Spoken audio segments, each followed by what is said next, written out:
अच्छा, मुझे अपने एक दोस्त याद आ गए और उन्होंने जब ये बात कही थी कि वजाहत पूरी की पूरी एक नस्ल ख़त्म करनी पड़ेगी पाकिस्तान में, तब कहीं जाकर पाकिस्तान के मसाइल का हल निकलेगा। वजह ये आती है कि जिस औलाद ने, जिस बच्चे ने अपने बाप को करप्शन करते हुए देखा है, जिस बच्चे ने ये देखा है कि जब मेरा बाप कस्टम में था तो वो चोरी की घड़ियाँ, चोरी के परफ्यूम, चोरी की चीज़ें घर लेकर आता था,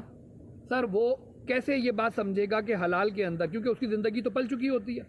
फिर जिस बच्चे ने ये देखा कि मेरा बाप ASI भर्ती हुआ था और आज की तारीख में DSP रिटायर्ड हुआ है, बट उसकी ज़िंदगी भी गुजर गई,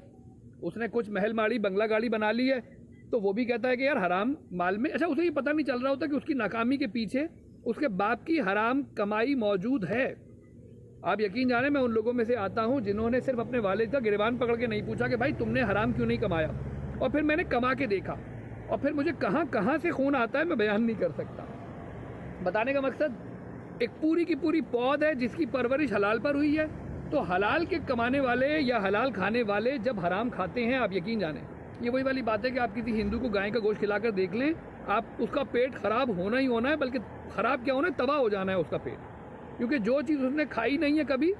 जब वो खाएगा, इसी तरह से हराम की तासीर इंतहाई मुख्तलिफ है। इसी तरह से एक जज है सर, वो ऐसे जज भी हैं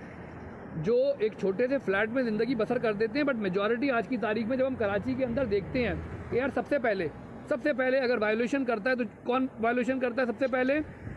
किसी बिल्डिंग के ऊपर आप जाकर देखेंगे जब भी कोई नाजायज़ पोर्शन, नाजायज़ कंस्ट्रक्शन की जाती है जी, पता चलेगा गवर्नमेंट।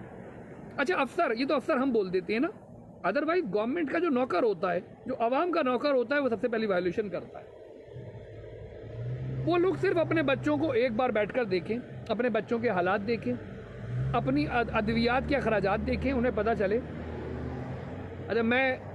कितने मेरे दोस्त अहबाब हैं जो गवर्नमेंट अफसरान होने के बाद सिर्फ दवाइयाँ फाँकते हैं 40s की एज में, टेंशन के मर्ज में मुब्तला रहते हैं। बाकी हलाल कमाने वाला तो यार, अब 60-65 साल का मैं बुढ़ा देखता हूँ, बुजुर्ग देखता हूँ, कहीं पे काम कर रहा होता है, मैं पूछता हूँ भाई तुम्हारी नज़रें 6x6 हैं, क्योंकि हमने तो बताया ना कि हम नेक आदमी नहीं हैं, हम तो दोनों तरफ हमने हलाल पे पले हैं।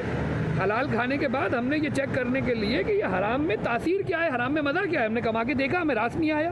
अगर रास आता बाखुदा इतने बड़ी बड़ी गाड़ियाँ खड़ी करता कि ये दरदारी नवाज खड़े करते, यानी शर्मा जाते। और हैं कराची में, पाकिस्तान में इस तरह के लोग हैं, नौजवान, जिन्होंने हराम खाने के बाद बड़ी बड़ी गाड़ियाँ, बड़ी बड़ी महल माड़ियाँ बनाई। अच्छा, जिनको हजम हो जाता है ना सर, उनकी परवरिश हराम पर थी तो उनको हजम होता है। तो ये हराम खाने वाले अपनी औलाद को ज़रूर देखा करें कि उनका हुआ क्या, उनका हशर नशर क्या हुआ।